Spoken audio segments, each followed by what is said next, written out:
أعوذ بالله من الشيطان الرجيم. بسم الله الرحمن الرحيم. وَلَقَدْ فَتَنَّا قَبْلَهُمْ قَوْمَ فِرْعَوْنَ وَجَاءَهُمْ رَسُولٌ كَرِيمٌ أَنْ أَدُّوا إِلَيَّ عِبَادَ اللَّهِ إِنِّي لَكُمْ رَسُولٌ أَمِينٌ وَأَلَّا تَعْلُوا عَلَى اللَّهِ إِنِّي آتِيكُمْ بِسُلْطَانٍ مُبِينٍ وَإِنِّي عُذْتُ بِرَبِّي وَرَبِّكُمْ أَن تَرْجُمُونِ وَإِن لَّمْ تُؤْمِنُوا لِي فَاعْتَزِلُونِ فدعا ربه أن هؤلاء قوم مجرمون فأسر بعبادي ليلا إنكم متبعون واترك البحر رهوا إنهم جند مغرقون كم تركوا من جنات وعيون وزروع ومقام كريم ونعمة كانوا فيها فاكهين كذلك وأورثناها قوما آخرين فما بكت عليهم السماء والأرض وما كانوا منذرين.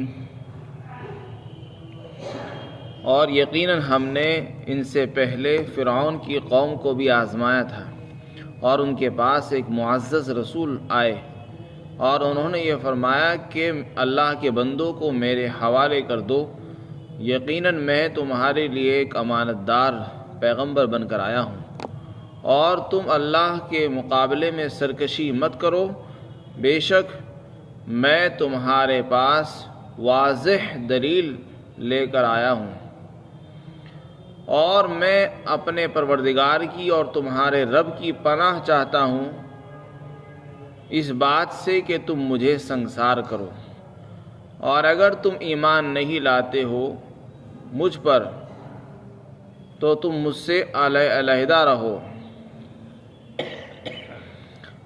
پھر موسیٰ علیہ السلام نے اپنے رب سے دعا فرمائی کہ یہ لوگ مجرم ہیں، تو اللہ تعالیٰ نے فرمایا کہ میرے بندوں کو رات کے وقت میں ہی لے چلیے، یقیناً تمہارا پیچھا کیا جائے گا اور تم سمندر کو ٹھہرا ہوا چھوڑ دینا، بے شک یہ ایسے لوگ ہیں جن کا لشکر غرق کیا جائے گا.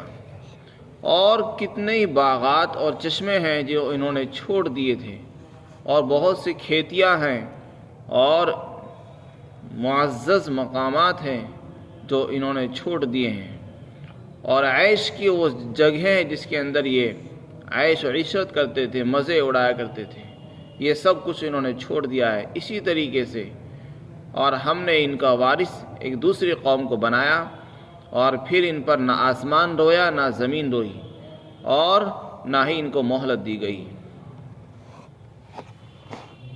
اس سے پہلی آیات میں اللہ تعالیٰ نے عذاب کا ذکر فرمایا تھا کہ اگر یہ لوگ آپ کی بات نہیں مان رہے ہیں تو آپ ایک ایسے دن کا انتظار کریں جس دن آسمان دھوئیں کے ساتھ نمودار ہوگا. تو ایک پیشین گوئی فرمائی گئی تھی کہ اگر یہ لوگ ایمان نہیں لائیں گے تو ان پر ایک دھواں طاری ہو جائے گا جو ان کے اوپر چھا جائے گا، جس کی تفصیل ماقبل میں گزر چکی ہے. یہاں پر اللہ تعالیٰ فرماتے ہیں، آپ علیہ السلام کو تسلی دیتے ہوئے فرمایا کہ یہ جو آپ کی قوم سرکشی اختیار کر رہی ہے اور نبی کے ساتھ یہ گستاخانہ رویہ اور اعراض اور سرکشی اور قرآن سے منہ پھیرنا، حق کو نہ ماننا، یہ جو باتیں پیش آ رہی ہیں یہ کوئی نئی چیز نہیں ہے، بلکہ یہ تو پرانا دستور چلا رہا ہے. ان سے پہلے فرعون کی قوم ہے، ان کے پاس بھی پیغمبر آئے، انہوں نے بھی اسی طرح سرکشی کی، تو ہم نے ان کو بھی آزمایا. تو ہم دنیا میں آزماتے ہی ہیں، اور یہ دنیا آزمائش کی جگہ ہی ہے. تو فرمایا ہم نے ان سے پہلے فرعون کی قوم کو بھی آزمایا تھا، انہیں ہم نے بہت کچھ دیا، سلطنت، حکومت، مال اور دولت، عہدہ، کرسی، منصب، سب کچھ تھا ان کے پاس، باغات بھی تھے، کھیتیاں بھی تھی، نہریں بھی تھیں. اور ان کے پاس ایک رسول بن آئے جو ایک معزز آدمی تھے جن کا نام حضرت موسیٰ علیہ السلام ہے. اللہ تعالیٰ نے ان کو بنایا، رسول بنا کر فرعون کے پاس بھیجا، ان کی قوم کے پاس بھیجا، اور ان سے جا کر یہ کہا موسیٰ علیہ السلام نے کہ اللہ کے جو بندے ہیں ان کو میرے حوالے کر دو، یعنی بنی اسرائیل. اس لیے کہ بنی اسرائیل یہ حضرت موسیٰ علیہ السلام کی قوم تھی، اور فرعون کی جو قوم تھی وہ دوسری قوم تھی، اس کا نام تھا قبطی. مصر کے جو باشندے تھے اصل وہ قبطی تھے، اور بنی اسرائیل یہ باہر سے آئے ہوئے لوگ تھے۔ تو حضرت یوسف علیہ السلام کے زمانے میں یہ لوگ آ کر آباد ہو گئے تھے، لیکن بعد میں یہ بڑھتے چلے گئے۔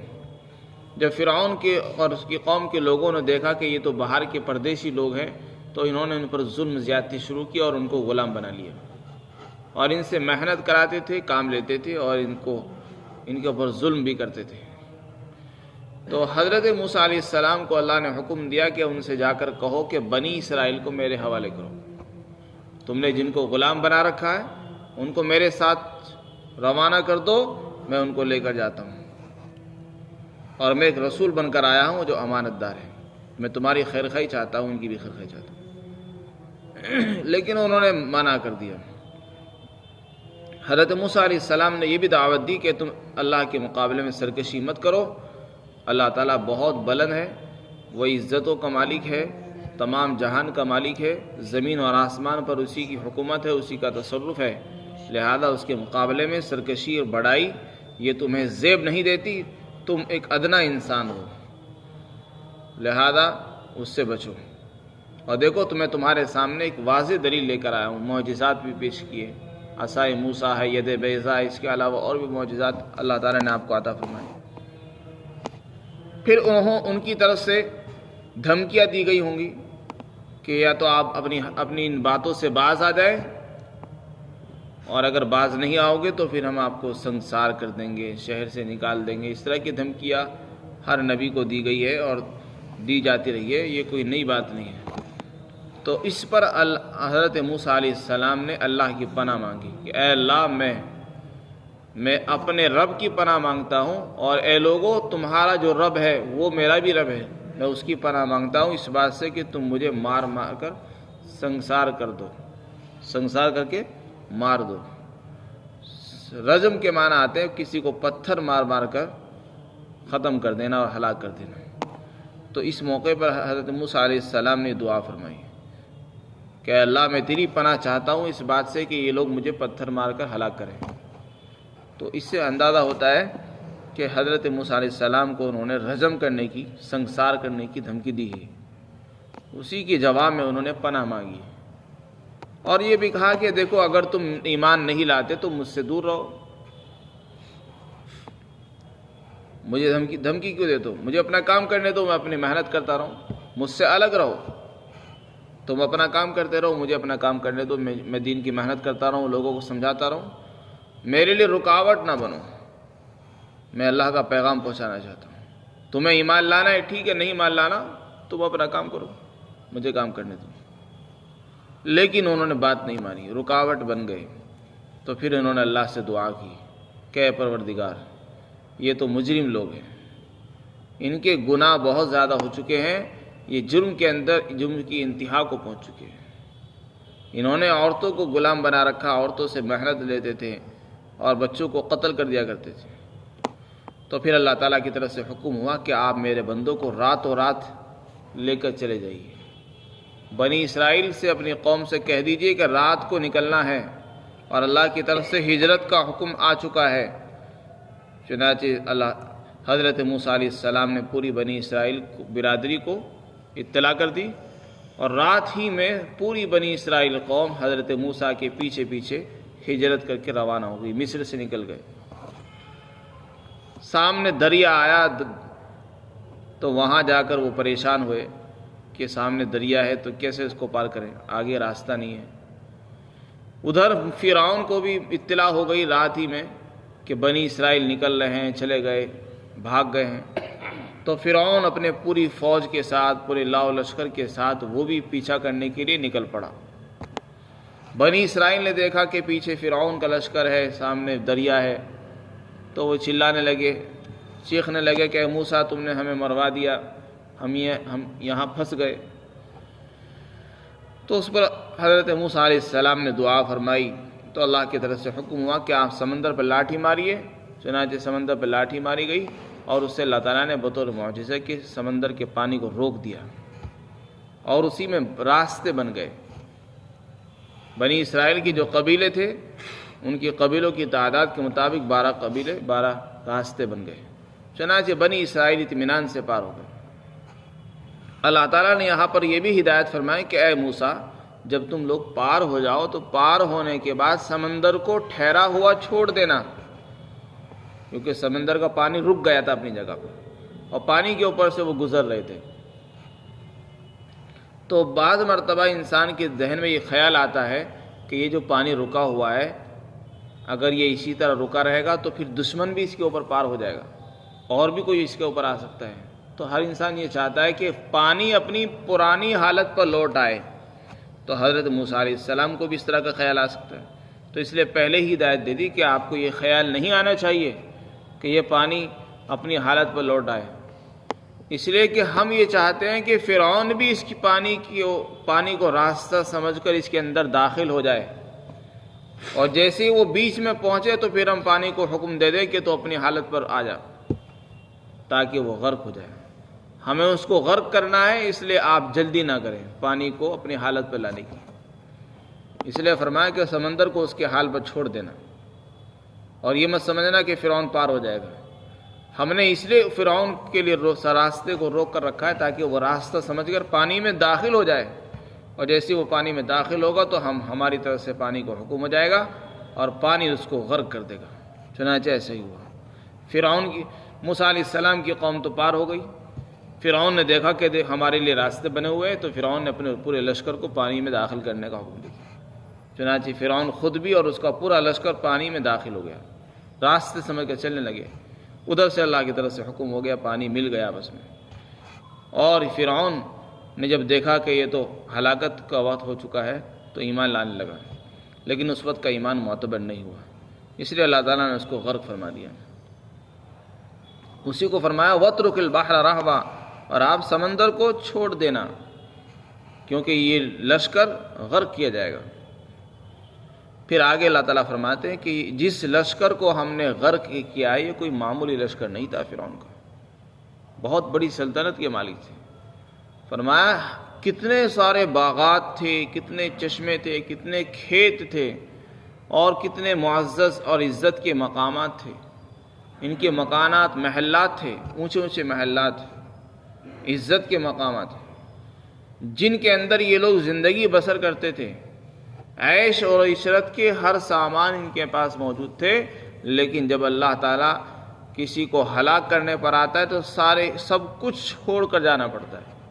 تو فرمایا انہوں نے بھی سارا سامان چھوڑ دیا، پوری حکومت چھوڑنی پڑی، ملک چھوڑ دیا، پیسے چھوڑ دیے، دولت چھوڑ دی، یہاں تک کہ محلات، بڑی بڑی نہریں، باغات، دریا سب چھوڑ دیا۔ تو یہ اللہ کے حکم کی دیر ہوتی ہے۔ جب اللہ کی طرف سے حکم آتا ہے پورے شہر کے شہر خالی پڑے رہتے ہیں، اور جو شہروں میں رہنے والے ہوتے ہیں وہ ویران ہو جاتے ہیں، اجڑ جاتے ہیں، ہلاک و برباد ہو جاتے ہیں۔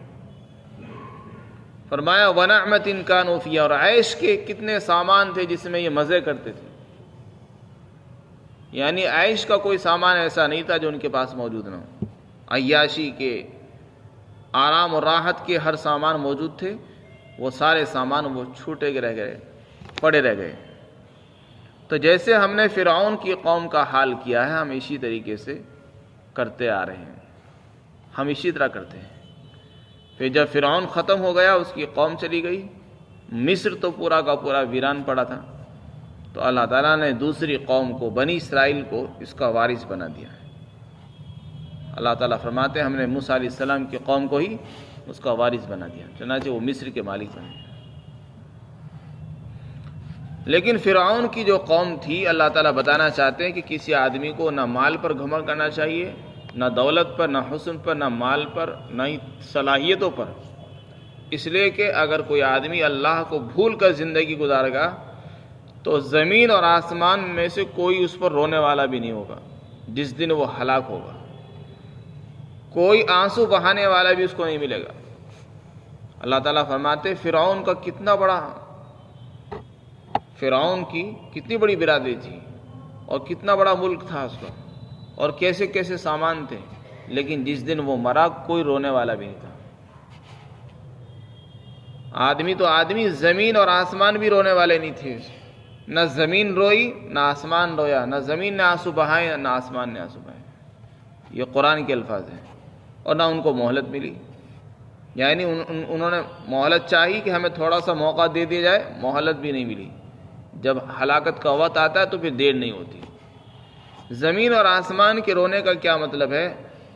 بعض حضرات مفسرین نے فرمایا کہ یہ اپنے حقیقی معنی پر محمول ہے، اور مطلب یہ ہے کہ زمین پر رونے کا مطلب یہ ہے کہ انہوں نے زمین پر، دھرتی پر کوئی ایسا نیک عمل کیا ہی نہیں کہ جس کی وجہ سے زمین ان پر روتی.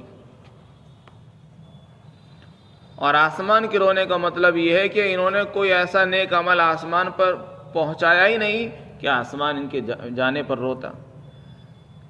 بعض حضرات مفسرین نے فرمایا کہ آسمان کے رونے کا مطلب یہ ہے کہ آسمان میں دروازے، ایک دروازہ اس کے رزق کے نازل اترنے کا ہے، اور ایک دروازہ انسان کے اعمال اور اس کے اقوال کے پہنچنے کا ہے.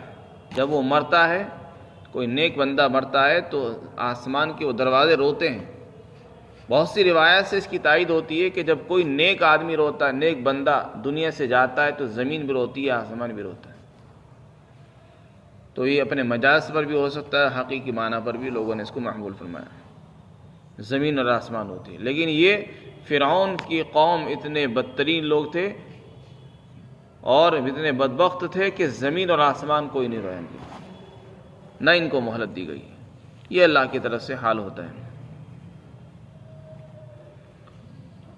اللہ تعالی ہم سب کو عمل کی توفیق نصیب فرمائے.